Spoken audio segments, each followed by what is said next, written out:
ទឹកជ្រលក់មួយប្រភេទនេះណាគឺធ្វើឲ្យចំណេញតែម្ដងបងប្អូននេះមិនត្រឹមតែអាចជ្រលក់ប្រហិតចៀនបានទេយើងអាចធ្វើជាទឹកជ្រលក់ស៊ុបក៏បានដែរអញ្ចឹងគ្រឿងផ្សំនៃការធ្វើគឺខ្ញុំត្រូវការសៀងផ្អែមចំនួនកន្លះកូនចានបន្ទាប់មកទៀតគឺទៅហ៊ូ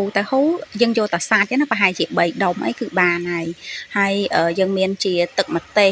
នេះគឺយើងធ្វើដោយខ្លួនឯងដែរបងប្អូនអាចមើលវីដេអូចាស់ទាក់ទងការធ្វើទឹកម្ទេសណាហើយចំណែកនេះគឺជាសណ្តែកដីឆាជាមួយម្ទេសហើយនឹងល្ងសាច់ចឹងតកតងនឹងការធ្វើយើងយកគ្រឿងផ្សំទាំងអស់ហ្នឹងគឺដាក់ចូលក្នុងម៉ាស៊ីនក្លុករបស់យើងមកទាំងសៀងទាំងទៅហ៊ូហើយទឹកម្ទេសអីហ្នឹងយើងចាក់ចូលទាំងអស់មកដើម្បីធ្វើការកិនហើយយើងត្រូវបន្ថែមជាមួយនឹងគ្រឿងផ្សំមួយចំនួនទៀតមានដូចជាម្សៅស៊ុ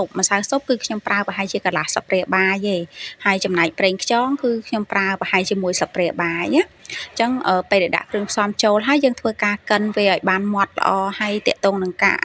កិនហ្នឹងបងប្អូនចង់បានរាងក្រើមតិចក៏បានដែរតាមចំណង់ចំណូលចិត្តតែសម្រាប់ខ្ញុំយករាងម៉ត់ហើយបន្ទាប់ពីកិនហើយយើងទុកមួយឡែកមកយើងមកធ្វើការចិញ្ច្រាំខ្ទឹមដើម្បីបំពងពេលដែលយើងបំពងហ្នឹងពេលដែលខ្ទឹមក្រហមហើយយើងបិទភ្លើងទៅយើងចាប់ផ្ដើមដាក់សណ្តែកដីគ្រឿងនេះគឺយើងយកសណ្តែកដីឆាជាមួយម្ទេសណាប្រេងម្ទេសអញ្ចឹងបើសិនជាបងប្អូនអត់មានអាចដាក់សណ្តែកដីបុកធម្មតាក៏បានដែរអញ្ចឹងណាបន្ទាប់ពីដាក់ហើយយើងយកស្ករត្នោតប្រើប្រហែលជាមួយស្លាបព្រាបាយកន្លះហើយបន្ថែមជាមួយនឹងម្សៅស៊ុបមាន់ប្រហែលជាមួយស្លាបព្រាកាហ្វេហើយចាប់ផ្ដើមបើកភ្លើងហើយធ្វើការកូរច្របល់គ្រឿងនឹងឲ្យក្លិនឈ្ងុយសិនរាងស្កររបស់យើងរាងរលាយហើយរាងឡើងក្លិនឈ្ងុយហើយចាំយើងចាក់ទឹកសៀងដែលយើងកិននឹងចូលពេលដែលចាក់ចូលហើយយើងធ្វើការកូរច្របល់ដើម្បីឲ្យសៀងយើងបានឆ្អិនបន្តិចហើយចាំយើងបន្ថែមជាមួយនឹងទឹកហ្នឹងយើងបន្ថែមតែបន្តិចទេដើម្បីកុំឲ្យ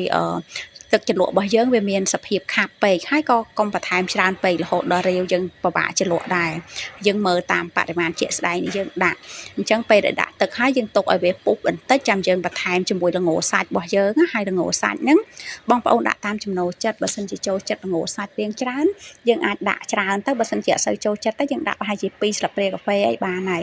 យបន្ទាប់ពីដាក់រួចហើយយើងធ្វើការបិទភ្លើងទៅហើយទុកឲ្យរាងត្រជាក់បន្តិចចាំយើងចាក់ទឹកដោះគោស្រស់ចូលហើយទឹកដោះគោស្រស់នេះយើងប្រើប្រហែលជាមួយវែកបាយណាហើយធ្វើការកូរច្របល់ជាមួយទឹកជ្រលក់យើងឲ្យបានចូលសព្វហើយយើងអាចទុកឲ្យវាត្រជាក់ហើយច្រកចូលកែវជាការស្រេចអញ្ចឹងទឹកជ្រលក់នេះគឺងាយស្រួលធ្វើហើយ